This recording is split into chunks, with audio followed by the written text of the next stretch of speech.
The bell dies like a betrayal. 8 seconds, a single breath, and an empire takes more than land. It takes a sound, a name, a life remembered. Picture a stone chapel on a hill, herbs drying from rafters, women who measure time by prayer, not by war. The air tastes of iron and distant smoke. A horizon that once promised seasons now promises banners. They arrive not as an army of slaughter, but as a machine of order, cataloging the living as assets, reassigning souls with ink rather than sword. Listen, the first 8 seconds are a contract written in fear. You hear the bell shatter, then ledger pages turn, and that turning is the subtlest violence of all. I speak to you not as a storyteller, but as an instructor. This is not entertainment. This is reconnaissance into how systems of power learn to make forgetting efficient and obedient. These women are not faceless victims. They are the first line of cultural memory, the keepers of songs, the archivists of vows. Remove them and you hollow a people from the inside. The Ottomans did not always need to murder to conquer. They developed procedures. Every video here is more than just content. It's crafted with love, talent, and the drive to create something meaningful.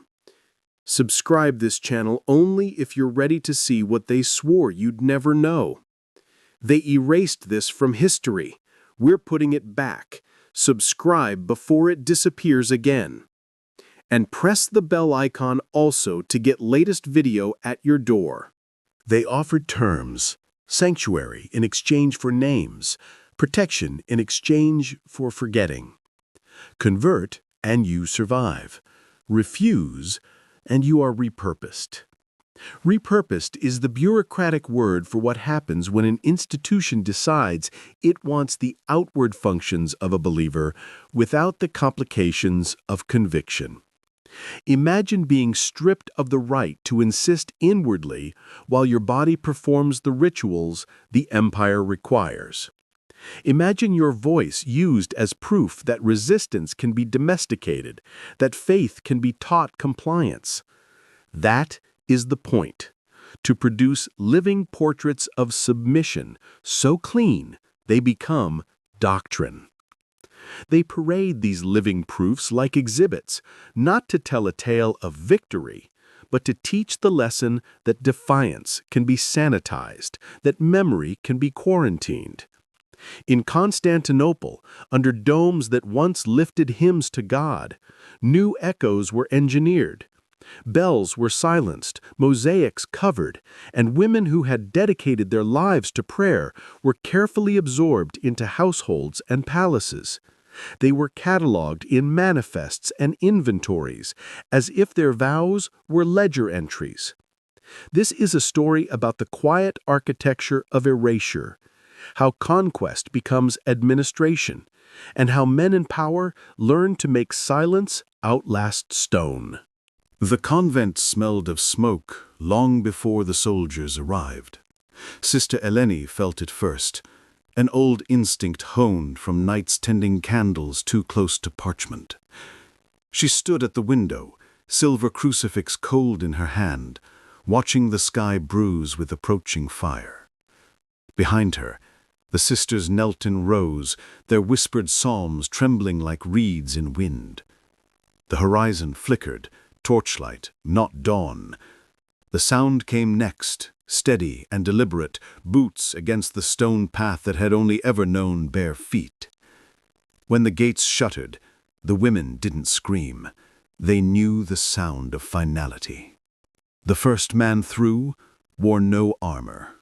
He carried a scroll. His eyes, flat and deliberate, scanned their faces the way a merchant studies grain.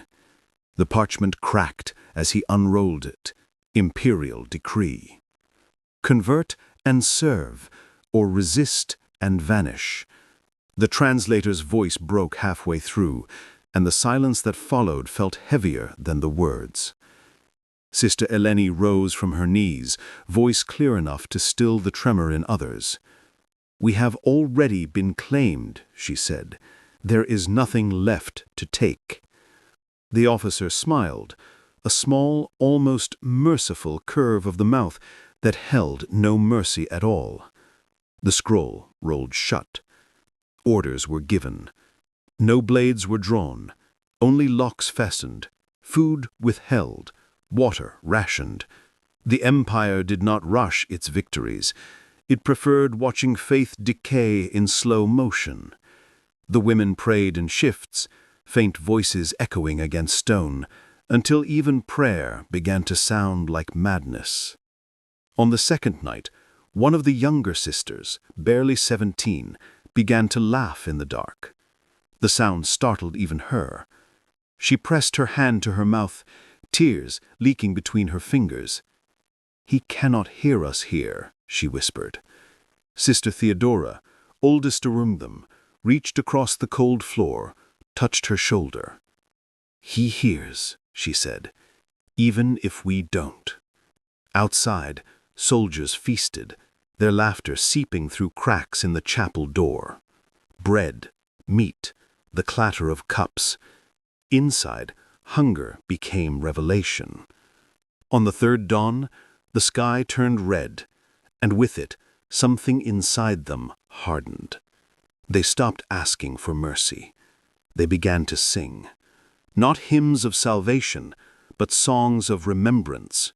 Voices rose in defiance, pure and raw, until the officer outside lifted his head, uneasy for the first time. He realized conquest had entered a room where he could not follow. By the fourth dawn, the convent's courtyard was a graveyard of silence.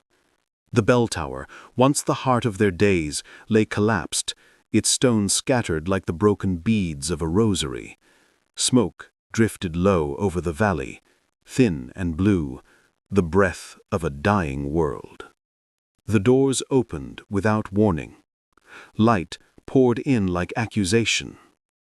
Hassan Pasha entered first, calm, immaculate, his boots unstained by ash. Behind him came men who carried no weapons, only chains. Their clinking echoed louder than any hymn. The nuns rose, weary but unbent. Sister Eleni's eyes found his, two souls speaking across an unbridgeable divide.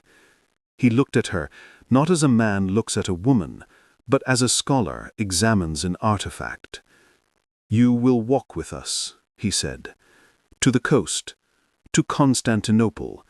Your voices will serve the empire now." His words were soft, but they struck like iron. The nuns were bound in pairs, wrists tied with rope still damp from morning dew. As they were led from the chapel, Sister Magdalena turned once to look back. The crucifix above the altar hung crooked, one arm snapped. A single drop of wax slid down its face like a tear. She whispered something no one could hear, then stepped into the sun. They marched through the ruined fields in silence. The earth was scorched where the cannons had grazed it. Wheat turned to ash. Villages along the hillside stood hollow, doors hanging open, wells filled with stone. The sisters' shadows stretched long behind them, merging with the shadows of their guards until one could not tell them apart. When the sun began to fall, they were ordered to stop. A soldier tossed them water from a skin, just enough for one swallow each. None took it. Hunger had become their language, thirst their prayer. In the distance, dogs barked at the scent of smoke. That night, as the soldiers slept, Sister Theodora began to hum. An tune older than their order, older than empire, a melody that had crossed centuries untouched. One by one, the others joined her, voices trembling but steady. Even bound, even broken, their song rose like incense into the wind. And in that dark field, under the indifferent stars, the conquerors dreamed uneasy dreams. By the second day of the march, their feet bled through the soles of their sandals. The road wound along the spine of the hills, a path carved by armies and merchants long dead. Dust clung to their veils, turning white linen to gray. The guards said little, their silence more dangerous than cruelty. Each step felt like an unspoken question. How long before the body betrays the soul? At noon, the heat grew merciless. Sister Magdalena stumbled, her vision fading into white light. A soldier caught her arm, not gently, but not with malice either, simply to keep her moving. She muttered a prayer beneath her breath, not for rescue, but for endurance. Ahead, Sister Eleni still walked at the front, her pace unwavering, her hands bound yet held high, as though invisible chains could not lower her spirit. The soldiers noticed. So did Hassan Pasha. That evening, they reached a valley where olive trees grew in rows like mourners. There, a command was given: rest. The sisters sank to the ground, too weak to kneel. The soldiers built fires, their laughter flickering against the dark. One brought a basket of bread and set it down before the women. The smell was unbearable. No one moved. Eleni's voice broke the silence, quiet but firm. They offer what they wish to take back. She turned her face away from the food, her eyes reflecting the flames. We fast. Night settled thick over them. The guards took turns at watch. Beyond the camp, a stream murmured through the rocks, unseen but constant. Sister Theodora crawled closer to Magdalena, whose lips had cracked open from thirst. "When you cannot pray," she whispered, "listen." The younger woman closed her eyes, hearing not the water, but something older beneath it, the faint rhythm of earth, remembering what men forget. Before dawn, one of the soldiers woke to the sound of singing. Faint, low and steady, as if coming from beneath the ground itself. He rose, blade half drawn, and followed the sound. But it wasn't ghosts. It was the women, all of them, sitting in the dust, faces turned east, singing softly into the first light. Their song was neither plea nor surrender, it was witness. The soldier sheathed his blade and did not speak. By the fifth dawn, the air smelled of salt. The hills gave way to the coast, and the faint hiss of waves carried through the wind. The sisters could see the sea before they reached it, a vast, merciless blue stretching farther than their hope could travel. For a moment, the soldiers paused. Even conquest quieted before the horizon. Hassan Pasha watched them, unreadable, then raised his hand. The march continued. They reached the port of Volos by midday. The docks were crowded with merchants, soldiers, and chained captives. The smell of tar, sweat, and fish hung thick in the air. Ships rocked against the tide, their sails the color of bone. The sisters were herded toward one, a galley wider than a cathedral, its hull scarred from battle. Iron rings gleamed along the benches inside. When they were told to board, they hesitated only once. Sister Eleni looked back at the hills, at the faint line of the convent smoke still trailing in the distance. Then she nodded, and they descended into the ship's belly. Below deck, the light was thin and yellow, dripping through cracks in the planks. They were chained in rows, wrists to iron, ankles to wood. The air was heavy with damp and breath. Sister Magdalena leaned her head against the timber, whispering fragments of psalms to herself. "Though I walk through the valley," she murmured, and beside her another voice finished, "I will fear no evil." A chain shifted. The prayer continued, growing into a quiet chorus that the sea itself seemed to listen to. That night, the galley moved. The oars struck water in rhythm, human, mechanical, eternal. The women felt each pull through the floorboards, each creak of timber like the heartbeat of captivity. Sister Theodora's fingers traced the cross she had carved into the wood, marking time, marking existence. When the storm came, it came without warning. Thunder swallowed the sky, waves shattered over the deck, and water poured through the seams. The sisters did not scream. They prayed louder. When morning came, the sea was calm again. One of the younger sisters, pale and trembling, turned to Eleni and asked, "Is this hell?" Eleni looked toward the faint strip of land rising ahead, Constantinople, glinting under the dawn. She said, No, hell remembers you. This place will not. The ship entered the Bosphorus beneath a sky the color of iron. Constantinople rose before them, its domes catching the first thin light of morning, its towers standing like watchful sentinels over centuries of conquest. The water was still, too still, as if holding its breath.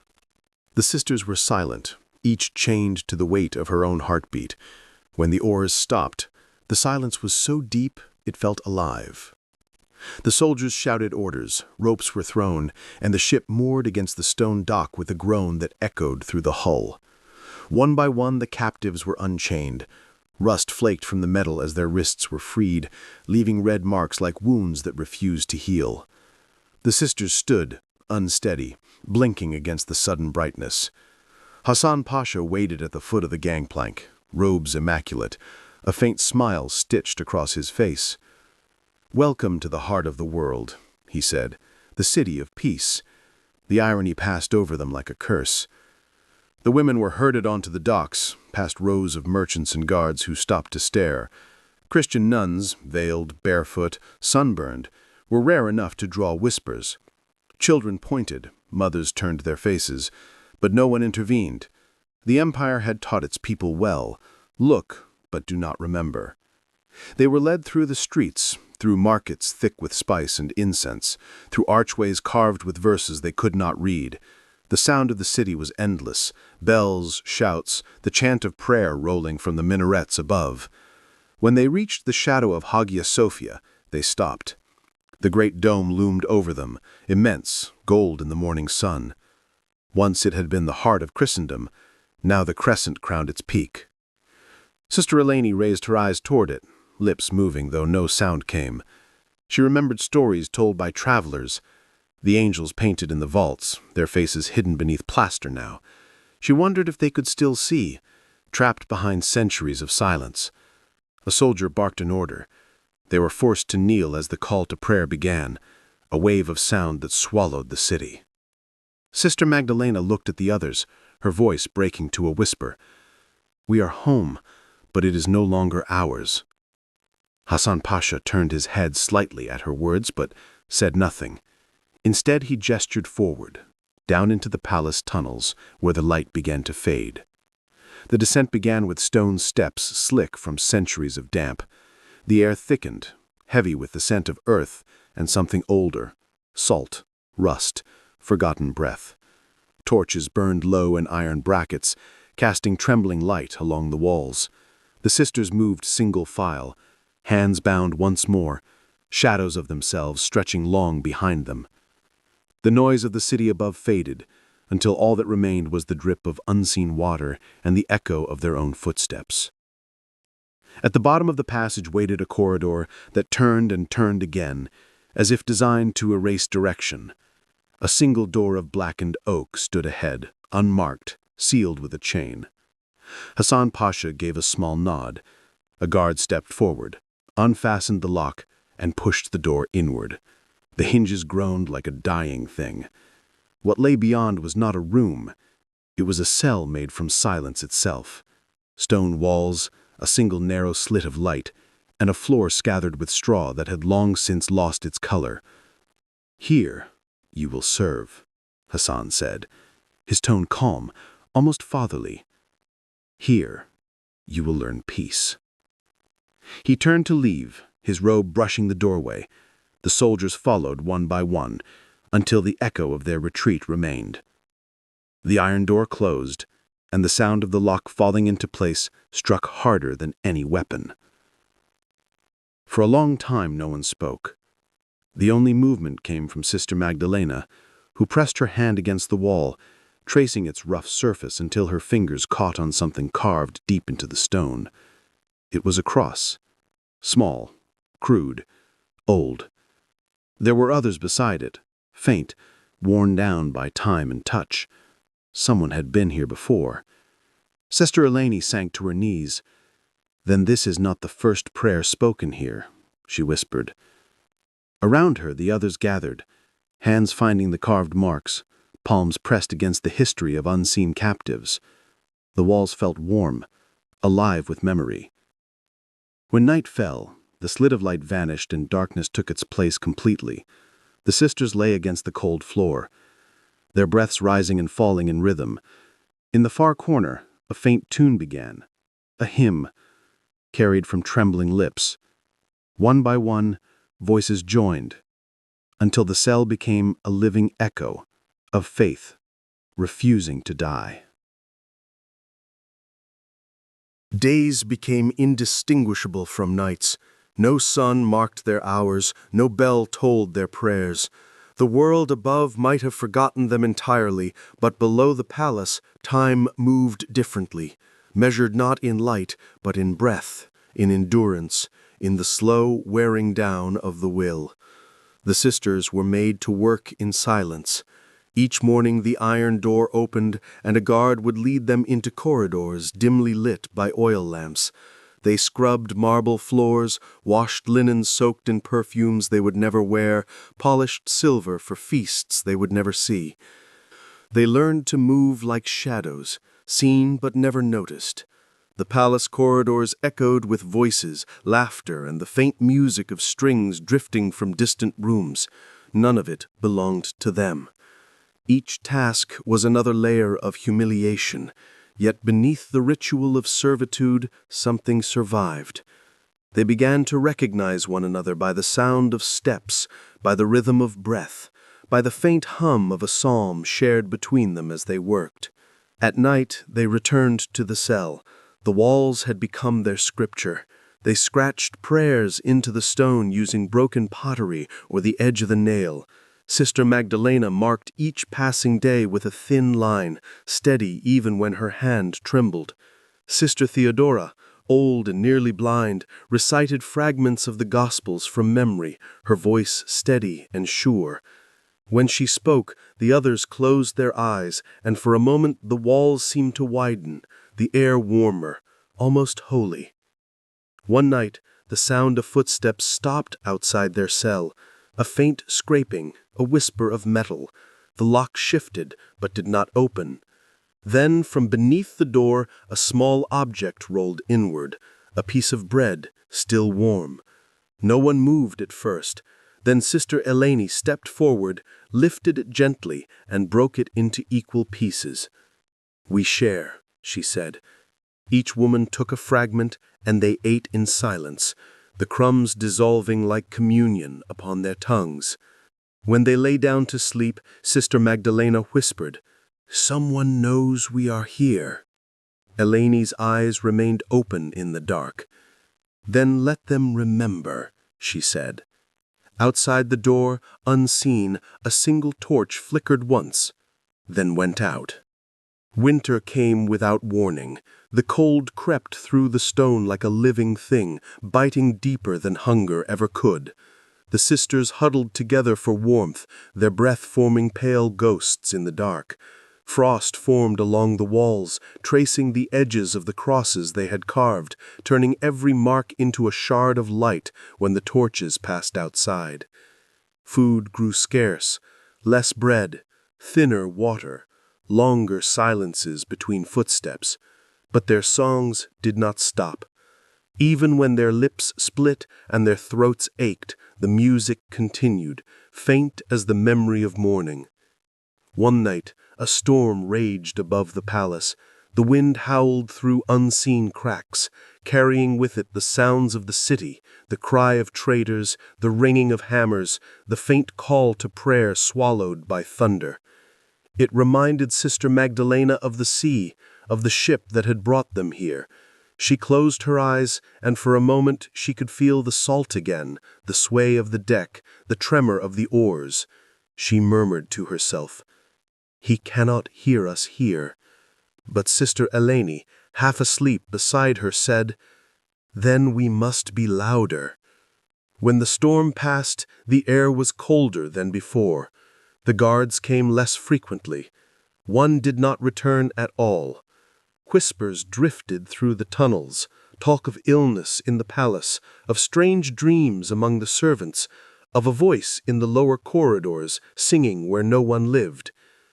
The sisters said nothing, but when night fell, they began to sing that same melody again, weaving their voices through the stone, filling every crevice with sound. On the 7th day of that storm's memory, Sister Theodora did not wake. Her body lay still, her face turned toward the wall she had carved so many prayers into.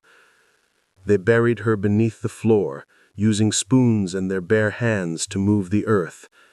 Sister Eleni marked the spot with a single cross cut deep into the stone.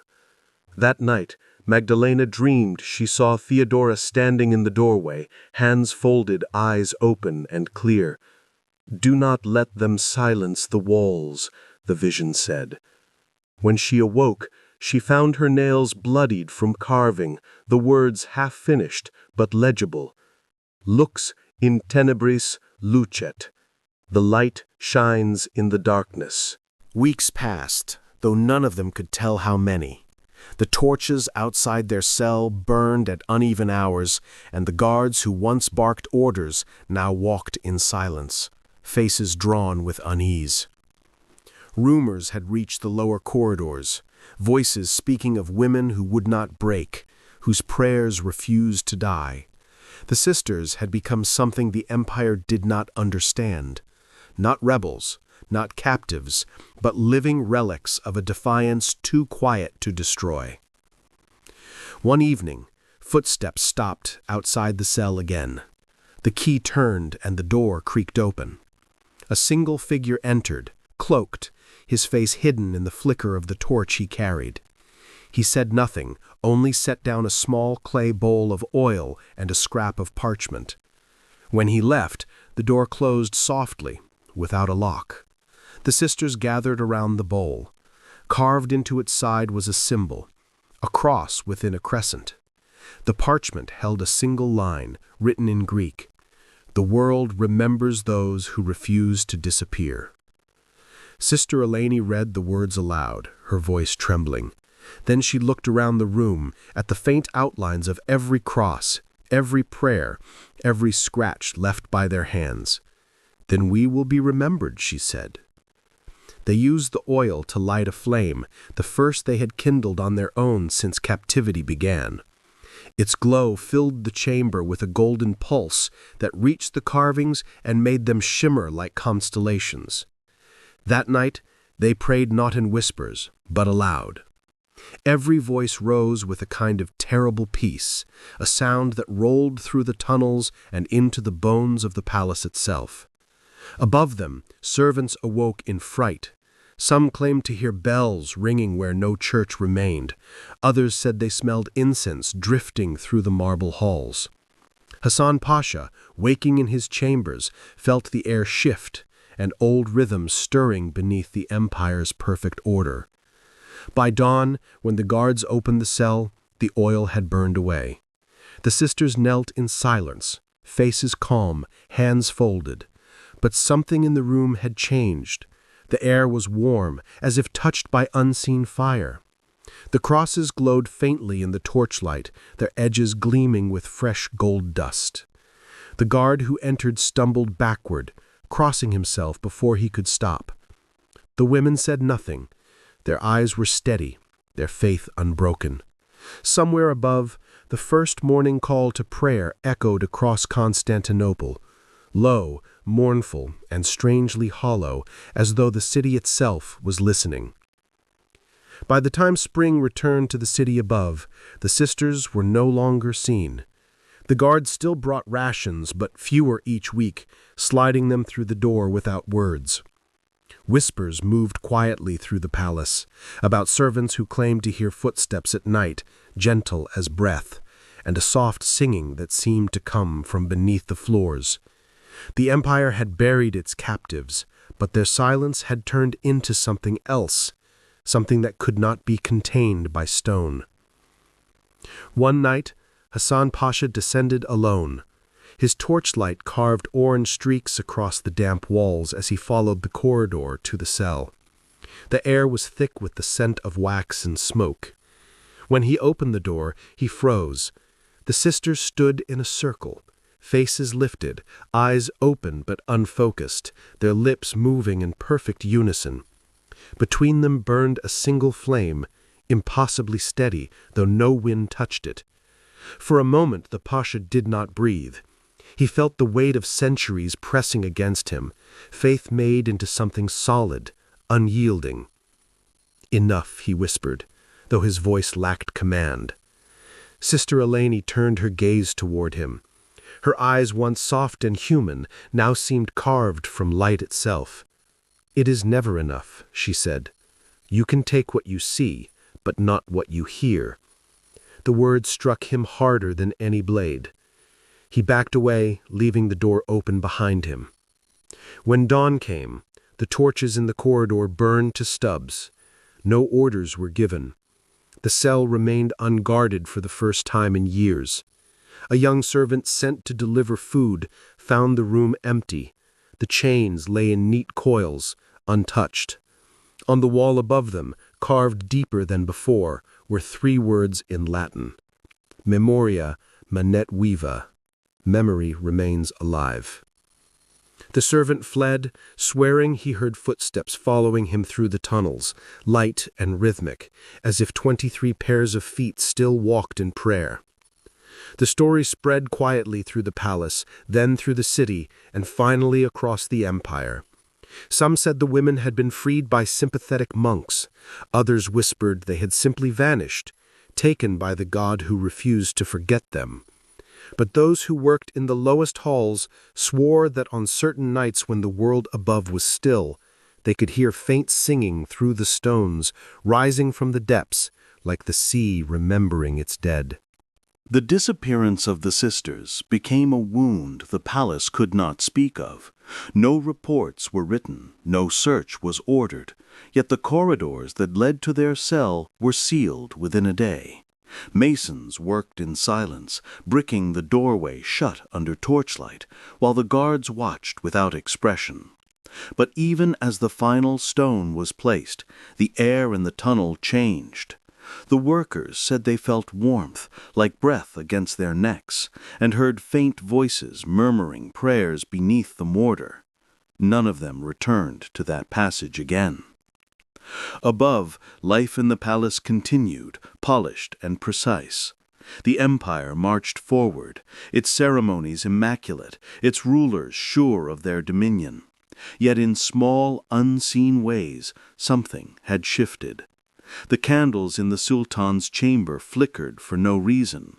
Bells in distant churches, long silenced, rang once in the middle of the night and stopped. The scribes who worked in the archives swore they found pages where no ink had been before, faint writings in Greek and Latin that faded when touched by light. In the weeks that followed, a rumor took root among the servants. They said that deep beneath the marble floors, a door could sometimes be heard opening, not with force, but with a sound like stone exhaling. On those nights, the smell of burning oil would rise faintly through the vents, and the air would hum with a strange calm. A few claimed they saw figures moving through the shadows of the palace gardens, veiled women walking slowly, their steps soundless, their faces hidden. When approached, they vanished like mist. One night, as the muezzin's call faded into the dark, Hassan Pasha stood on the balcony overlooking the city. The wind from the Bosphorus carried the scent of salt and something faintly sweet, incense, though none had been burned that day. He turned toward the old quarter, where the Hagia Sophia's dome glimmered in moonlight. For a moment he thought he heard it, a harmony rising beneath the sound of waves, a hymn too old to name, too human to ignore. He closed his eyes and bowed his head, not in prayer, but in surrender to something he could not command. Far below, beneath the sealed stones, the words carved by the sisters still glowed faintly in the dark. Lux in tenebris lucet. The light shines in the darkness. And in that moment, it did. Years passed, and the empire changed hands, rulers, and wars. But the story of the vanished sisters refused to die. It lived in whispers, in taverns near the docks, in letters written at night and burned before dawn.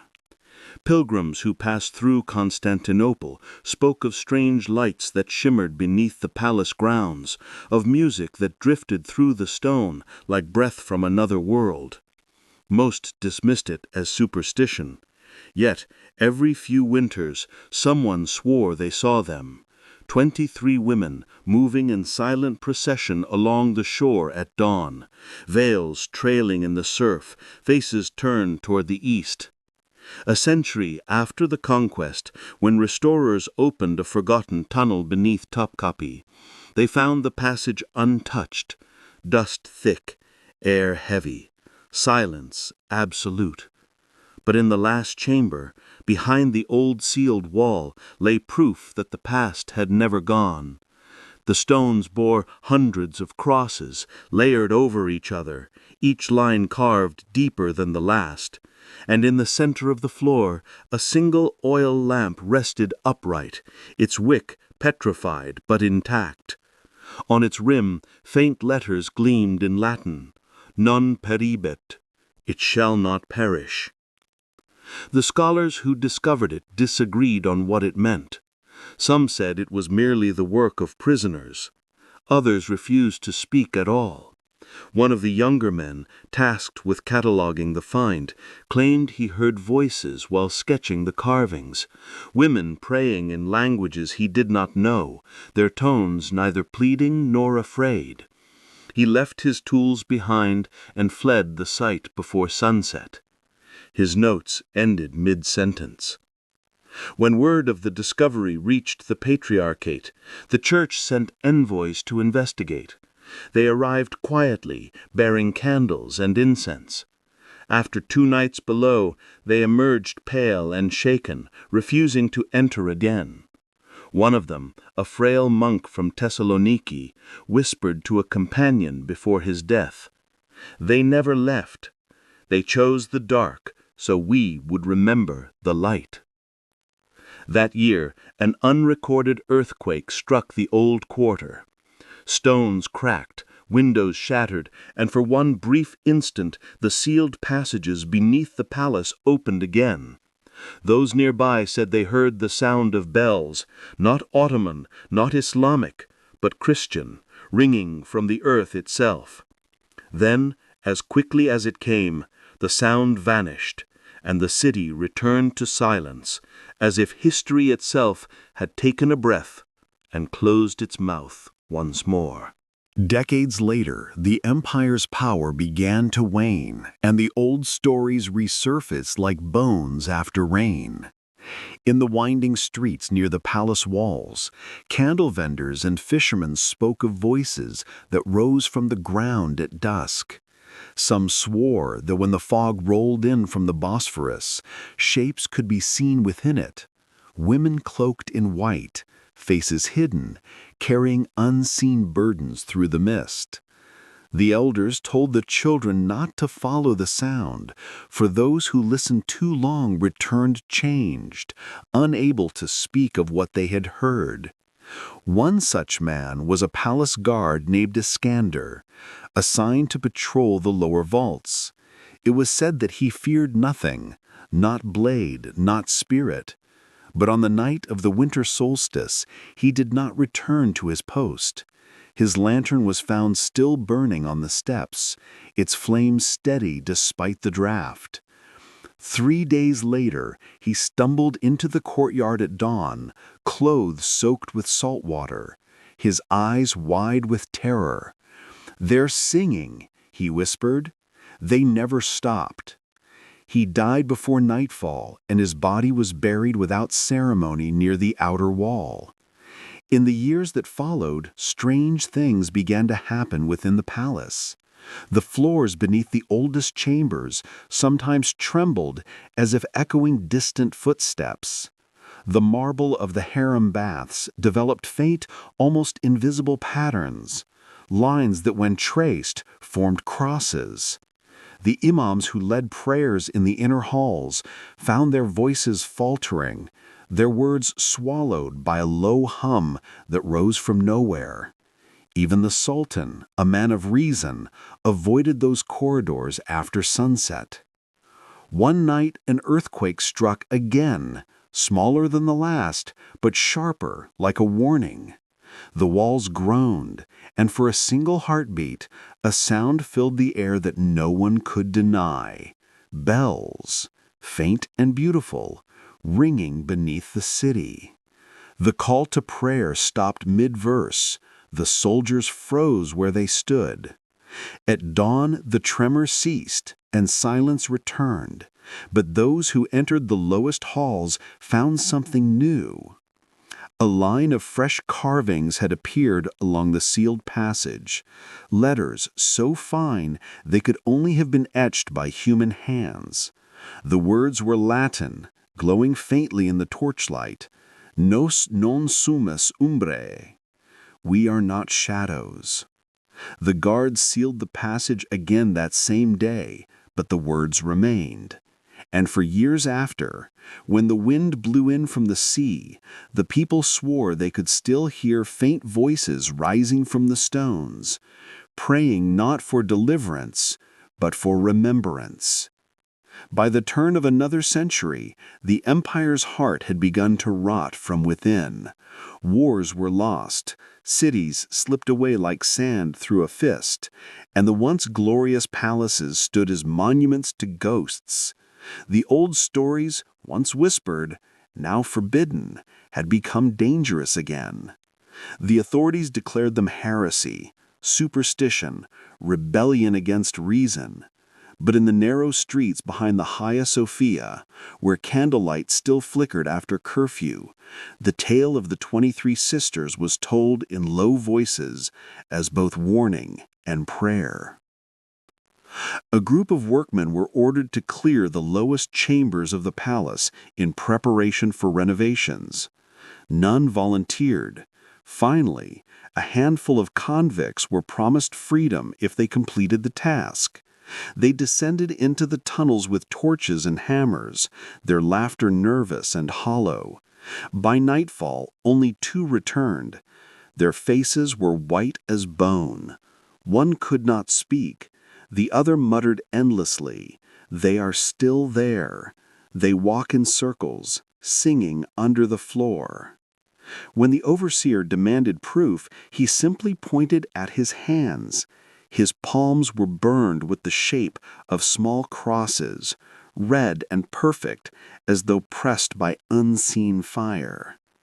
After that, the entrances were sealed once more, this time with iron and cement. The engineers recorded it as a structural necessity, though none dared return to confirm. Still, strange occurrences continued. On windless nights, torches along the walls would flicker and die, and the scent of myrrh would drift through the courtyard. Soldiers claimed to hear footsteps pacing beneath their barracks, soft and measured, as if a procession never ended.